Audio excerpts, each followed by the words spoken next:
Okay, here's a big question for you. What if Real Madrid, the Galacticos, the superstars, what if they're about to pivot? Maybe embrace the tactical mind of Xabi Alonso, the guy who just turned Bayer Leverkusen completely around. Yeah, from almost relegation battlers to Bundesliga history makers. It's a fascinating idea, right? Absolutely. Could his, let's call it his X Factor, rewrite how Real Madrid plays? Well, that's exactly what we're digging into today. This is a deep dive into Alonso at Leverkusen, looking at the numbers, the stats, trying to figure out what it might actually look like if he ends up at the Bernabeu. So we're comparing stats, looking at potential tactics, who fits, who maybe doesn't. Exactly. And we've got something interesting, a kind of bonus revelation about Real Madrid's transfer plans that ties right into all this. All right, let's get into it. Leverkusen under Alonso, that first full season, 2023-2024. Just incredible. Oh, phenomenal. Okay. Undefeated in the Bundesliga, 28 wins, 6 draws, 0 losses. That's 2.65 points per game. Unheard of, almost. And the goals, 89 goals scored. But the really interesting part is that their expected goals, the XG, was only 73.6. Right, so they scored over 15 goals more than the chances suggested they should have. That's just Sure. incredibly clinical finishing. Really sharp in front of goal. And defensively. Just It as is. impressive. Totally. Only led in 24 goals all season. And again, the data shows their expected goals against the SGA was higher, around 29.9. So they actually conceded almost 6 goals fewer than expected. A watertight backline, basically. Okay, so that's the historic season. What about the next one, 2024-2025? Still good, but different. Still very strong yet. 18 wins, 10 draws, only 2 losses, 2.13 points per game, still scoring more than expected too.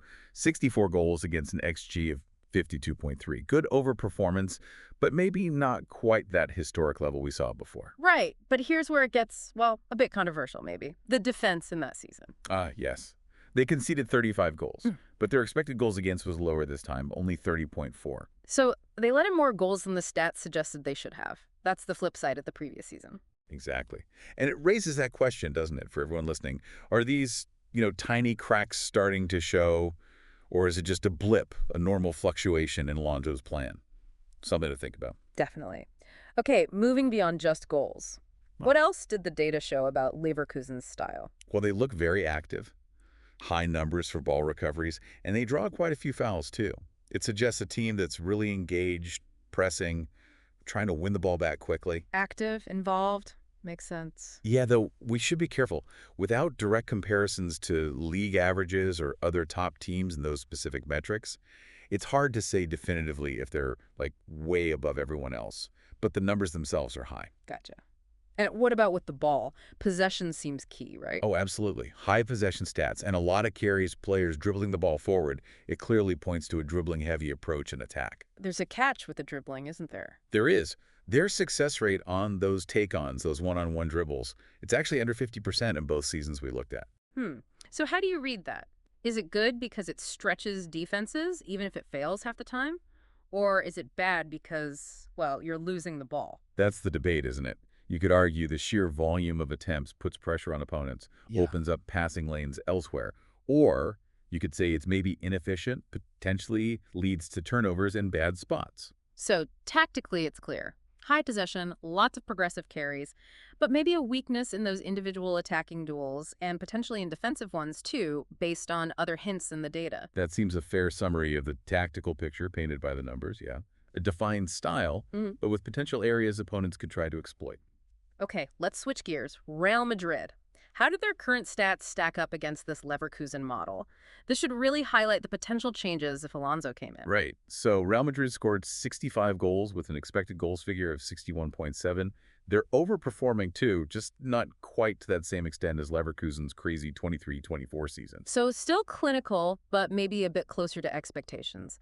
And defense. They conceded 31 goals against, an expected goals against of 32.6. So pretty much bang on what you'd expect. No major over or underperformance there defensively, according to the data. And possession. We know Madrid can dominate the ball, but they also seem happy to play more direct sometimes. Exactly. Their possession numbers aren't always sky high like Leverkusen's. They seem more adaptable, depending on the game state, the opponent. It varies more. Okay, here's a really interesting difference we noticed. Fouls. Yes, this is key. Real Madrid draws way more fouls than they commit. The numbers show a big positive difference there. Leverkusen's data doesn't show that same pattern at all. So that raises some big questions. If Alonso were to take over Madrid, doesn't it? First, possession. Would he demand that constant control, moving away from Madrid's current flexibility? It seems likely, based on his Leverkusen blueprint, more emphasis on keeping the ball, dictating the tempo. That would be a shift. And second, that finishing. Could he possibly bring that Leverkusen 23-24 magic touch to Madrid's attack? Imagine that level of finishing combined with Madrid's talent. Scary prospect, right? If they could replicate that efficiency, potentially devastating for opponents. But then there's the fouls thing. Madrid benefit a lot from winning free kicks in attacking areas. If Alonso's style doesn't draw as many fouls. Yeah, how does that impact things? Does it change their attacking flow?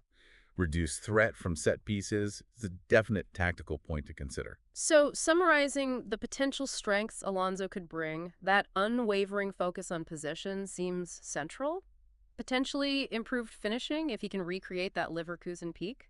And maybe an increased emphasis on carrying the ball forward progressively. Definitely.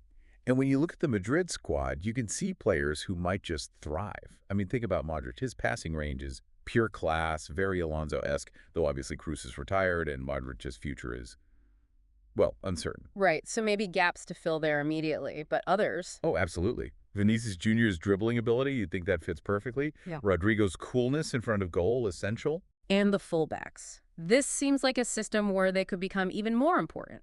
Carvajal, Mendy, or Fran Garcia. And especially if those whispers about Trent Alexander-Arnold have any truth to them. Imagine an attacking fullback like him in a possession-heavy system focused on wide progression.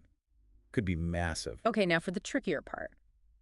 Who might not fit quite as well? This is always speculative, of course. Naturally.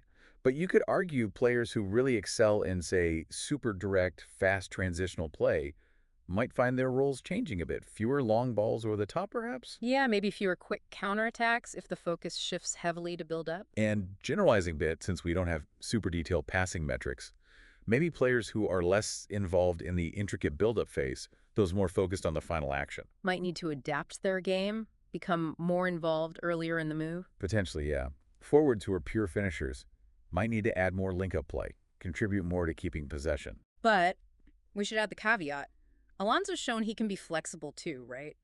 He'd surely adapt somewhat to the talent already at Madrid. Oh, for sure. Good coaches adapt. He wouldn't just try to blindly copy-paste everything. He'd look at the strengths already there. Okay, time for that bonus revelation we teased earlier. This is some interesting inside information floating around. Yeah, so what we're hearing, what our analysis suggests, is that Real Madrid seems to be keeping a very close eye on the type of midfielders Leverkusen have been bringing in. Interesting. So Alonso's potential arrival could actually be shaping their transfer thinking already. It looks that way. It could influence targets, maybe lead to some moves people aren't expecting based on fitting his potential system. But there's something more specific, isn't there? There is. We've got information suggesting Xabi Alonso has actually made it clear to Florentino Perez, to Real Madrid's president, that if he comes in to replace Ancelotti, Florian Wirtz is the player he wants. Like, needs to be a cornerstone of the project. Wow. He specifically asked for words. That's the word. And you can see why. Wirtz's creativity, especially in this 24-25 season, it's just elite level. He'd instantly add another dimension to Madrid's attack. So how would he fit? You've got Bellingham's energy, Vinny Jr., and Rodrigo's threat, maybe Mbappe arriving? You could see Wirtz slotting in perfectly, couldn't you? Maybe playing off Bellingham, acting as that creative link between midfield and attack, providing those, killer passes for Vini, Rodrigo, and Mbappe to finish. He could be the perfect creative foil, especially for someone like Mbappe. A midfield maestro pulling the strings. Exactly. And the key takeaway here is that Real Madrid are reportedly watching Wirtz very closely. The feeling is, if Alonso signs, Wirtz signing too becomes almost a guarantee. That is a potential game changer for Madrid's future lineup. Huge. Absolutely massive. So wrapping this all up then, the big question remains, can Alonso's Leverkusen success translate to Real Madrid?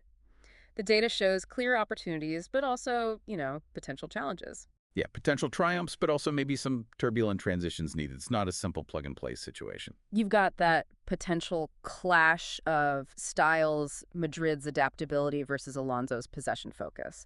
Those statistical differences, especially in finishing efficiency and fouls drawn, are really key. And the leading question over it all, player suitability. How will the existing stars adapt? Who thrives? Who struggles? It's a fascinating football narrative unfolding. Definitely. And it leaves us with one final, maybe provocative thought for everyone listening to chew on. In this era where tactics and data are so dominant, are individual superstars, the Galacticos of old, becoming slightly less important than having that perfectly cohesive, data-driven system? System versus stars. It's the age-old debate, right? Yeah, Worth thinking it about. certainly is. Okay, that's our deep dive for today. Leave a comment if you enjoyed the soccer talk and subscribe to the AI Goat podcast for more epic soccer deep dives. Thanks for tuning in.